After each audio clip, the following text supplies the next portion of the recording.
नमस्कार, India voice देख रहे हैं आप और मैं हूं आपके साथ शिवम दुबे। वक्त हो चला है रिपोर्टर लाइव का, जहां दिन भर की तमाम बड़ी खबरों की जानकारी हमारे संवाददाता ग्राउंड जीरो से सीधे आप तक पहुंचाते हैं। रुक करेंगे खबरों की ओर। खबर लखनऊ से है, जहां पुलिस कस्टडी में मोहित पांडे की मौत हो गई थी और आज उनके परिवार ने मुख्यमंत्री योगी आदित्यनाथ से मुलाकात की है।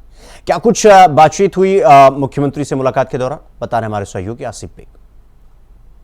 योगी आदित्यनाथ ने आज मोहित पांडे के परिजनों से मुलाकात किया और पीड़ित परिवार को 10 लाख रुपए की आर्थिक सहायता भी किया। सीएम ने पीड़ितों को यह भी आश्वासन दिया कि इस मामले में जो भी दोषी होगा उसके खिलाफ कड़ी से कड़ी कार्रवाई की जाएगी और साथ ही साथ पीड़ित परिवार को सरकारी योजनाओं का लाभ भी मिलेगा। दरअसल बीते दिनों राजधानी लखनऊ के चिन्हट थाना क्षेत्र में एक ऐसी घटना घटी जिससे राजनीतिक हलचल बढ़ गई। पुलिस कस्टडी में मोहित पांडे की मौत हो गई। इसके बाद राजनीतिक बवाल शुरू हो गया। पूरे मामले को यूपी सीएम योगी आदित्यनाथ ने गंभीरता से लिया और सीएम के निर्देश पर डीजीपी ने भी कड़ा एक्शन लिया। आरोपी इंस्पेक्टर समेत 4 लोगों के खिलाफ गंभीर धाराओं में मुकदमा दर्ज हुआ और साथ ही साथ आरोपी एसओ को हटा भी दिया गया।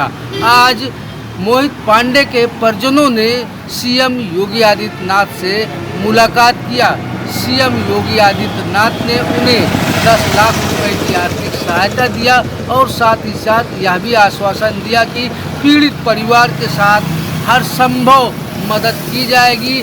सहयोगी राहुल पाठक के साथ Asif bag, India Voice Lucknow. Uttar Pradesh की राजधानी में यानी लखनऊ में इंदिरा गांधी प्रतिष्ठान के हॉल में भारतीय जनता पार्टी की संगठनात्मक चुनाव संबंधित बैठक हुई। क्या कुछ हुआ इस बैठक में, बता रहे हमारे सहयोगी रमन मिश्रा। उत्तर प्रदेश में भले 9 विधानसभा सीटों भारतीय जनता पार्टी संगठन चुनाव की बैठक भी शुरू हो गई है। भारतीय जनता पार्टी संगठन चुनाव के लिए उत्तर प्रदेश का प्रभारी पूर्व मंत्री महेंद्रनाथ पांडे को बनाया गया है। उनकी अध्यक्षता में आज ये बैठक इंदिरा गांधी प्रतिष्ठान में संपन्न हुई। इस बैठक में deputy CM Keshav Prasad Maurya, deputy CM Brajesh Pathak, Bhajpa प्रदेश अध्यक्ष भूपेंद्र चौधरी, संगठन मंत्री धर्मपाल, साथ में भाजपा के तमाम पदाधिकारी मौजूद रहे। इस बैठक में प्रदेश के जितने भी अनुषांगिक संगठन हैं, मुख्य संगठन हैं, सभी के पदाधिकारी मौजूद रहे और ये तय हुआ कि किस तरीके से संगठन का चुनाव कराना है। आपको बता दें कि भाजपा में कुछ सालों के बाद में संगठन के चुनाव होते हैं, उसकी एक प्रक्रिया होती है। पहले सदस्यता अभियान चलता है, फिर सक्रिय सदस्यता अभियान चलता है और फिर संगठन के चुनाव होते हैं, जिसमें जितने भी भाजपा के अनुषांगिक संगठन हैं और भाजपा की मेन बॉडी उसको उस पर पदों को लेकर चुनाव होता है, जिसमें भाजपा के ही पदाधिकारी तो वोट देते हैं और उससे ही पदाधिकारी चुनकर आते हैं। कैमरामैन राहुल के साथ इंडिया वॉइस। रुक करेंगे अगली खबर की ओर। अगली खबर अयोध्या से है, जहां आकाशा एयरलाइन में बम की सूचना मिली थी और जिस फ्लाइट में बम की सूचना मिली वो बेंगलुरु से अयोध्या पहुंची। क्या कुछ पूरी खबर है, विस्तार पूर्वक जानकारी दे रहे हैं हमारे सहयोगी विनय मिश्रा। एयरलाइन में बम की सूचना मिली थी, जिस फ्लाइट में बम की सूचना मिली थी वो बेंगलोर से अयोध्या पहुंची थी और महर्षि वाल्मीकि एयरपोर्ट पर फ्लाइट करीब दोपहर 1:30 बजे के करीब में लैंड हुई और यहाँ पे सबसे पहले अलर्ट एयरपोर्ट के स्टाफ ने सभी यात्रियों को सुरक्षित बाहर निकाला। इसके बाद जो है 173 यात्रियों ने यात्रा की और फिर जांच शुरू की। जांच होने के बाद जो है आकाशा एयरलाइंस की फ्लाइट में बम की सूचना जो है झूठी पाई गई और सभी यात्रियों को जांच करने के बाद जो है दिखाकर यात्रियों को परेशान नहीं होने दिया और उन्हें सामान्य तौर पर नीचे उतारा गया। इसके बाद दोबारा जांच के बाद उन्हें छोड़ दिया गया और अब ये विमान पुनः जो है बेंगलुरु के लिए उड़ान भरेगा। सहयोगी रमेश पांडे के साथ विनय मिश्रा, इंडिया वॉइस। अगली खबर लखनऊ से है, जहां उपचुनाव को लेकर यूपी में होर्डिंग वार लगातार जारी है और अब सीएम योगी के बटेंगे तो कटेंगे नारे पर सपा ने पलटवार किया है। क्या कुछ पलटवार में कहा गया है, बता रहे हमारे सहयोगी आसिफ बेग। आदित्यनाथ के बटेंगे तो कटेंगे नारे पर अब सियासी पलटवार तेज हो चला है। समाजवादी पार्टी प्रमुख अखिलेश यादव ने जहां इस नारे को लेकर बड़ा हमला बोला था, वहीं अब इस पर होर्डिंग वार शुरू हो गया है। सपा नेता रणजीत सिंह ने होर्डिंग लगाकर सीएम के नारे पर हमला बोला है और साथ ही साथ यह भी कहा है कि 2027 में नफरत फैलाने वाले हारेंगे। दरअसल यूपी सीएम योगी आदित्यनाथ ने पिछले दिनों एक सभा में कहा था कि कटेंगे तो बटेंगे, एक रहेंगे तो नेक रहेंगे। यूपी सीएम योगी आदित्यनाथ के इस बयान को लेकर राजनीतिक सरगर्मी बढ़ गई। सपा प्रमुख अखिलेश यादव ने तो यहाँ तक कह डाला था कि न पीडीए बटेगा न कटेगा और जो बटेगा वो पिटेगा। इससे आगे बढ़ते हुए चाचा शिवपाल यादव ने कहा कि न बटेंगे न कटेंगे, जो ऐसा बयान देगा वह पिटेगा। और इसके बाद सपा नेता रणजीत सिंह ने सपा मुख्यालय के सामने होर्डिंग लगाई, जिसमें कहा कि न बटेंगे न कटेंगे, 2027 में नफरत वाले हारेंगे। सपा नेता रणजीत सिंह ने यह भी लिखा है कि आने वाले दिनों में जिस तरह से बीजेपी नफरत फैलाने की कोशिश कर रही है वह पूरी तरह से फेल हो जाएंगी। बढ़ गई है। सहयोगी राहुल पाठक के साथ Asif bag, India Voice Lucknow. रुक करेंगे अगली खबर की ओर। अगली खबर जयपुर से है, जहां राजस्थान में 7 सीटों पर होने वाले उपचुनाव को लेकर सियासी बयानबाजी अब तेज हो गई।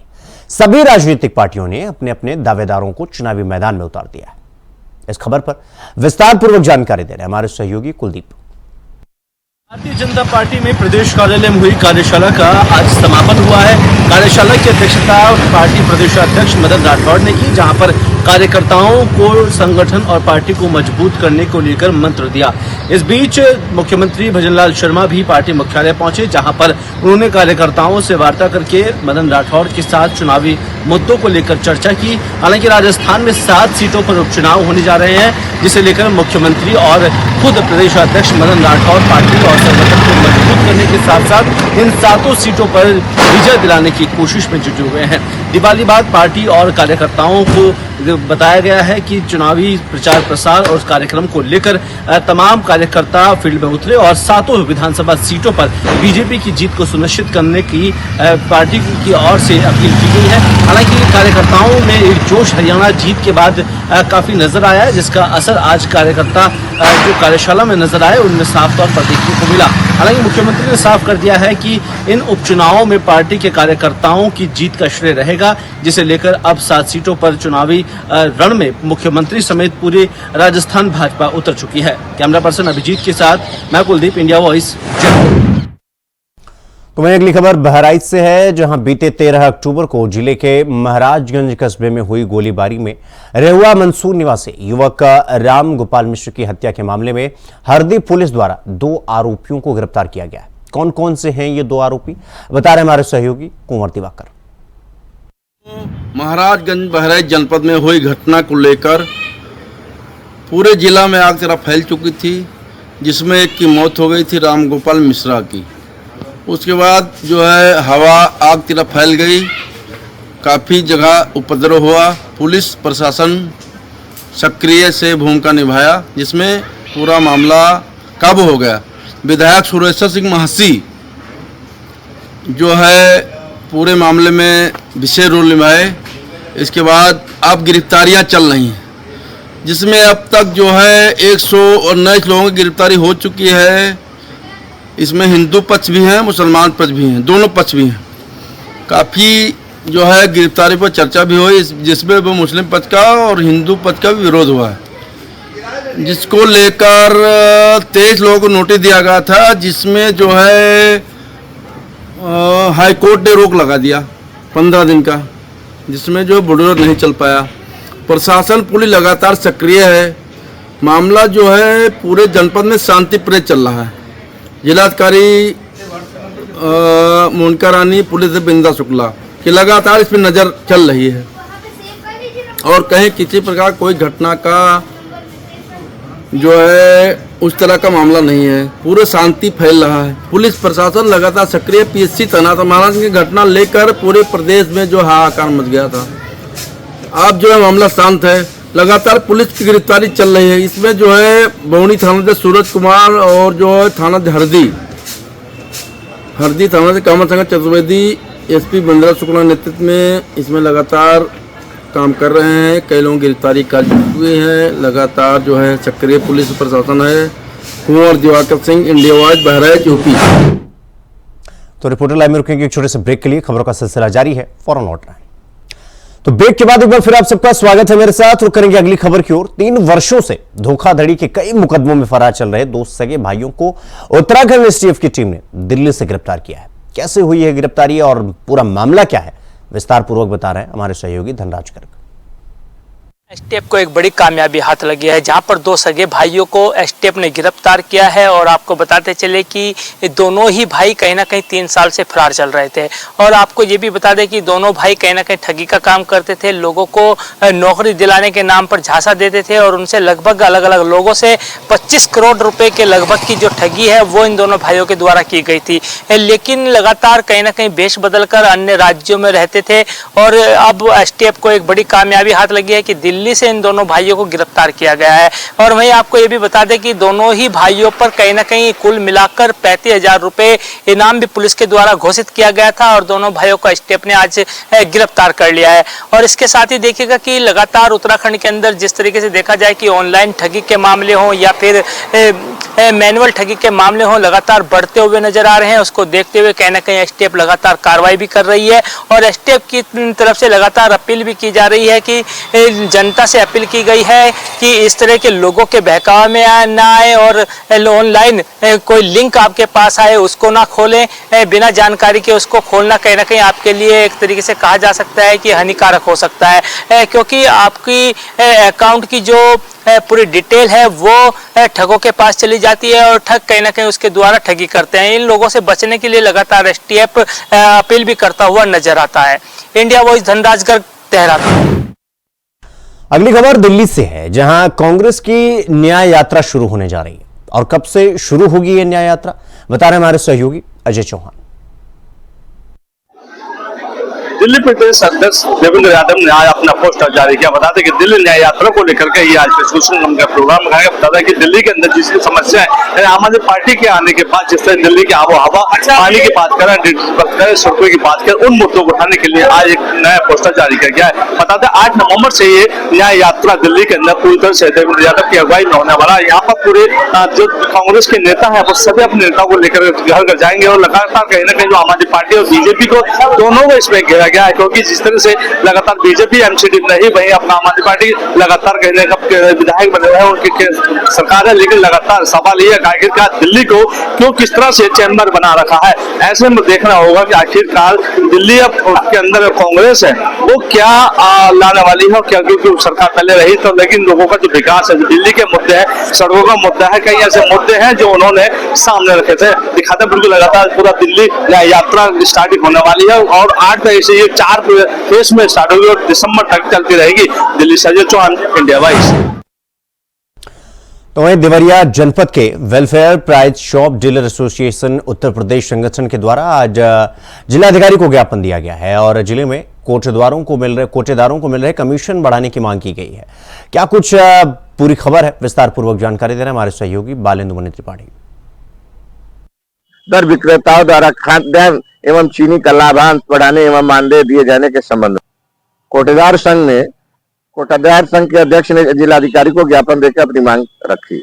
गोवा और गुजरात में कमीशन के तौर पर 200 रुपये प्रति क्विंटल दिया जाता है, जिसको लेकर के उत्तर प्रदेश में भी यह मांग तेजी से बढ़ रही है। तो लेकर के आज Deoria fair price shop dealer association Uttar Pradesh के जिलाध्यक्ष और अन्य कार्यकर्ताओं ने जिलाधिकारी को ज्ञापन दे करके 200 रुपया प्रति क्विंटल बढ़ाने की मांग की।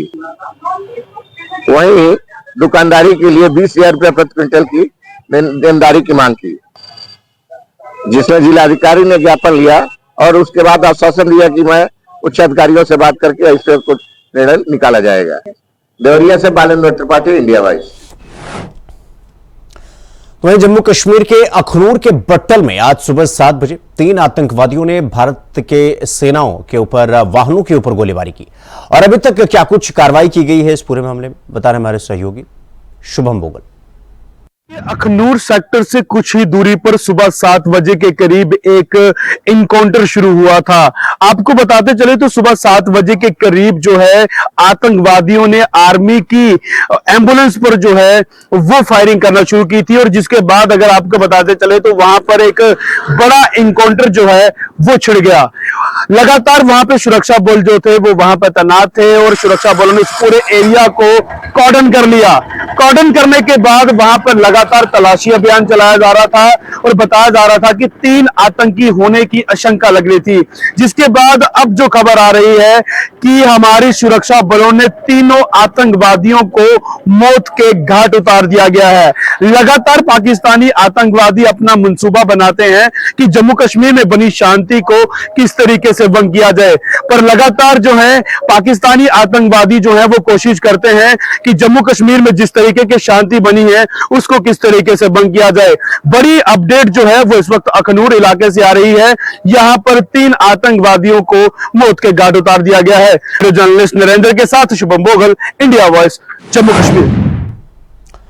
खबर पीलीभीत से है जहां योगीराज के दावों की पोल खुलती हुई नजर आ रही है, लेकिन कैसे, मामला क्या है, बता रहे हमारे सहयोगी अमित पाल। लोग अपना मजबूर होकर करके धान जो है कि राइस मिलों में पहुंचाते हैं और राइस मिलों में आने पौने दामों में धान की खरीद की जाती है और सचिव की मिली भगत से राइस मिलें भी चलाई जाती है। जैसे कि हमको बता दें राइस मिलों में धान ढेरों के ढेर लगे हुए नजर आ रहे हैं। वहीं टूनपुर मंडी में सन्नाटा नजर आ रहा है। अगर क्रय केंद्र की बात करें, क्रय केंद्रों पर भी सन्नाटा नजर आ रहा है क्योंकि क्रय केंद्र के से धानों में नमी होने के कारण धान वापस कर दिया जाता है, जिसके मजबूर होकर के किसान लोग राइस मिलों में धान पहुंचाते हैं जहां पर औने पौने दामों में धान खरीदा जाता है। जैसे कि आपको बताते हैं किसानों ने धरना प्रदर्शन भी किया था और जिसके बाद में एसडीएम को ज्ञापन भी सौंपा, लेकिन कोई कार्रवाई नहीं की गई है। मंडी में 2-2 दिन तक लाइट ना आने के कारण डस्टर बंद हो जाते हैं और धान की सफाई नहीं हो पाती है। कई प्रकार की जो समस्या आ रही है, किसानों ने बताया है कि मंडी में सुविधा न मिलने के कारण राइस मिलों में धान पहुंचता है जहां पर 18 व 1900 से के रेट में ही धान खरीदा जाता है। काफी परेशान नजर आ रहा है किसान, आकर क्यों मंडी के हालात सुधर नहीं पा रहे हैं। और अगर सचिव की बात करें, मंडी सचिव की बात करें, मंडी सचिव भी पल्ला झाड़ते नजर आए। एसडीएम भी बात करने के लिए तैयार नहीं, जैसे कि मंडी के हालात ना होने, अच्छे हालात ना होने के कारण मंडी के जो है कि अधिकतर जो है वहाँ पर सन्नाटा नजर देखने को मिलता रहता है क्योंकि ये आए दिन ऐसा होता रहता है और हर साल ही की तरह बारिश जैसे होती है तो बारिश के लिए भी कोई सुविधा उपलब्ध नहीं है। रुक करेंगे अगली खबर की ओर। अगली खबर जालौन से है जहां अवैध मिट्टी खनन पर जिला प्रशासन ने बड़ी कार्रवाई की है। क्या कुछ कार्रवाई की है जिला प्रशासन ने, बता रहे हमारे सहयोगी विष्णु पांडे। में लगातार खनन माफियाओं के हौसले बुलंद दिख रहे हैं, जहां खनन माफियाओं के द्वारा लगातार जालौन में अवैध मिट्टी का खनन जोरों पर किया जा रहा था, जिसकी शिकायत मुखबिर के द्वारा मिलने पर प्रशासन के द्वारा पुलिस फोर्स की मदद से अवैध खनन माफियाओं के खिलाफ कार्रवाई की गई है। वहीं प्रशासन के द्वारा अवैध खनन माफियाओं के खिलाफ की गई कार्रवाई से मिट्टी खनन माफियाओं में हड़कंप मचा हुआ है। वहीं प्राप्त जानकारी के मुताबिक मामला जालौन के उरई के चुरखी रोड का है, जहां चुरखी रोड पर मिट्टी माफियाओं के द्वारा जेसीबी मशीन की मदद से अवैध मिट्टी का खनन जोरों पर किया जा रहा था। वहीं तहसीलदार ने पुलिस फोर्स की टीम के साथ छापेमारी करते हुए 2 जेसीबी मशीन व 2 मिट्टी से लदे अवैध ट्रैक्टरों को पकड़कर सीज की कार्रवाई करते हुए उन्हें चौकी परिसर में खड़ा करा दिया गया है। वहीं तहसील प्रशासन के द्वारा अवैध मिट्टी खनन माफियाओं के द्वारा की गई कार्रवाई से जिले में खनन माफियाओं में हड़कंप मचा हुआ है। वहीं अपने सहयोगी साथी के साथ विष्णु पांडे, इंडिया वॉइस, जालौन। वहीं भिलाई स्टील प्लांट में एनजेसीएस के 5 यूनियन के आह्वान पर आज 1 दिवसीय हड़ताल घोषित किया गया, लेकिन क्यों, बता रहे हमारे सहयोगी श्रीकांत दास। में स्थित स्टील प्लांट के 9 ट्रेड यूनियन ने एक साथ मिलकर आज सुबह से ही 1 दिवसीय धरना प्रदर्शन का आह्वान किया था, जिसका मिला जुला असर देखने को मिला। आपको बताते चले कि लगभग 39 दिनों का एरियस वेतन को लेकर के और अन्य मांगों को लेकर के 9 ट्रेड यूनियन के आह्वान पर आज एक दिवसीय धरना प्रदर्शन का आयोजन भिलाई में किया गया, जहां पर देखने को मिला कि मिला जुला असर रहा। वहीं पे कई ऐसे विभाग रहे जैसे एसएमएस और मर्चेंट, जहां पर लगभग उपस्थिति कर्मचारियों की शून्य रही। हड़ताल को देखते हुए प्लांट प्रबंधक ने भी अपनी तैयारी पूरी तरीके से सुचारू रूप से की हुई थी।